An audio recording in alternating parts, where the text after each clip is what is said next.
Hi everyone, अस्सलाम वालेकुम। आज की वीडियो में आपको खुशामदीद कहती हूँ। आज की वीडियो में मैं आपके साथ एक इंतहाई ज़बरदस्त रेसिपी शेयर करने वाली हूँ जो यकीनन आपने आज से पहले नहीं खाई होगी। ये रेसिपी आप बच्चों के लंच के लिए भी तैयार कर सकते हैं। इसके अलावा आप मेहमानों के लिए भी इस रेसिपी को बना सकते हैं। ये रेसिपी इतनी आसान और मज़ेदार है कि आप इसे सिर्फ 2 मिनट में बआसानी तैयार कर सकते हैं। तो चलिए स्टार्ट करते हैं अपनी वीडियो को।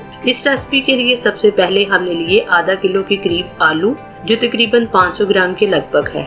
आलू को हमने बॉईल कर लेना है। आलू को बॉईल करने का यही मेथड है कि आप इसको 90% तक बॉईल कीजिएगा। जब हम आलू को 100% बॉईल कर लेते हैं तो इससे नुकसान ये होता है कि जो हमारे कटलेट्स है वो टूटना शुरू हो जाते हैं। वो जो ही ऑयल में जाते हैं तो वो नरम हो जाते हैं और टूटना शुरू हो जाते हैं। तो इसलिए हमने अपने आलू को 90% तक बॉईल करना है। आलू को बॉईल करने के बाद हमने इसको कर लेना है जी मैश। आलू को मैश करने के बाद हम इसमें डालेंगे बंद गोभी। मैंने तकरीबन 1 प्याली के करीब बंद गोभी का इस्तेमाल किया है। आप यूँ भी कह सकते हैं कि मैंने 1 पाव के करीब बंद गोभी इस्तेमाल की है और बंद गोभी ही इस रेसिपी का मेन इंग्रेडिएंट है। बंद गोभी के अलावा आप इसमें गाजर का इस्तेमाल भी कर सकते हैं। बंद गोभी के बाद मैंने इसमें एक बड़ा प्याज शामिल किया जो बारीक कटा हुआ था। इसके अलावा मैंने इसमें 2 तरह की मिर्चों का इस्तेमाल किया है। मैंने हरी मिर्च और लाल मिर्च दोनों का इस्तेमाल किया है क्योंकि ये हमारी इस रेसिपी को बहुत ही खूबसूरत कलर देगी। इसके अलावा मैंने हरा धनिया इस्तेमाल किया।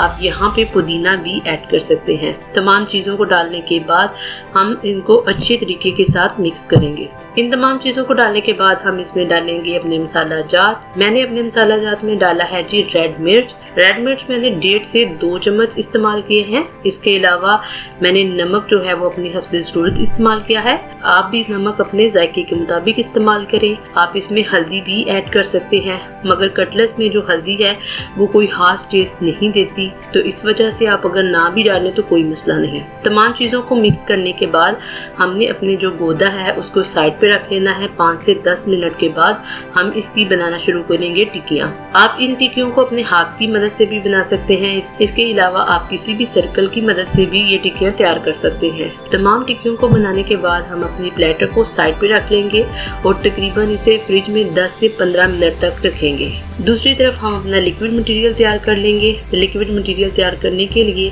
मैंने तकरीबन 1 कप के करीब बेसन का इस्तेमाल किया है। इसमें हम थोड़ी सी मिर्च इस्तेमाल करेंगे। इसके अलावा हम इसमें नमक हस्ब ज़रूरत इस्तेमाल करेंगे। नमक और मिर्च डालने के बाद आप इसमें पानी डालिएगा और इसको अच्छे तरीके से फेंटना है। आपने एक बात को मद्देनजर रखना है कि आपने जो लिक्विड मटेरियल तैयार किया है इसमें किसी भी किस्म की गुठली ना हो, क्योंकि जो भी गुठली होगी वो आपके कटलेट्स के ऊपर आएगी और वो खाने में बिल्कुल भी टेस्टी नहीं लगेगी। लिक्विड मटेरियल को तैयार करने के बाद हमने इसको साइड पे रख लेना है। हमने अपना फ्राई पैन लिया।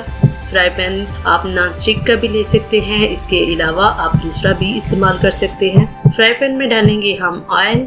ऑयल जो है वो आपने अपनी ज़रूरत के मुताबिक इस्तेमाल करना है, मगर कोशिश यही कीजिएगा कि आप जब भी कभी मैदे या बेसन की चीज़ बनाएं तो ज़्यादा ही ऑयल इस्तेमाल करें, क्योंकि जब आप ज़्यादा ऑयल इस्तेमाल करते हैं तो इससे हमारी चीज़ जो है वो ज़्यादा कुरकुरी और ज़्यादा वो जो खस्ता बनती है। ऑयल डालने के बाद हम अपने तमाम कटलेट्स को फ्राई कर लेंगे।